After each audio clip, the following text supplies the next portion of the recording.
కళావతిని తెలికెత్తలంతా చక్కగా అలంకరించి మత్తెక్కించే మల్లెపూలిని కుప్పులో పెట్టి సుగంధ ద్రవ్యాలన్నీ ఉంటి నిండా పులిమి మామూలుగా లోపలికి పంపించారు.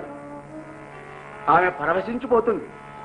ఏమిటి తన ఆనందం అంటే తన భర్త ఎదురుగా వస్తాడని, తనను కౌగులించుకుంటాడని, ముద్దుల వర్షంతో ముంచెత్తుతాడని, తీయని కబుర్లు చెబుతాడని, చక్కని సాహిత్యంతో తనను ఆనంద డోలికలలో ఊపుతాడని, తన హృదయాన్ని పరవశింపజేస్తాడని ఆనందిస్తోంది. తీరా లోపలికి వెళ్లేసరికి ఎదురులాడలేదు సరిగదా నిద్రపోతున్నాడు, కౌగలించుకోలేదు సరిగదా కలవరిస్తున్నాడు, ముద్దు పెట్టలేదు సరిగదా ముద్దులాగా పడుకున్నాడు. చాలా బాధ కలిగింది. ఏమిటి ఇలా పడుకున్నాడే? ఓహో, బహుశా నేను ఆలస్యంగా వచ్చానని అలిగారేమో, పాట పాడలేదని కోపమేమో, ఆట ఆడలేదని ఆగ్రహమేమో. స్వామి, నా పాట, నా ఆట, నా సర్వస్వం మీ సుత్తేగా. లేవండి స్వామి, ఆలస్యంగా వచ్చానంటారా? మొదటి రోజు కదా, అందుకు కాస్త సిగ్గు.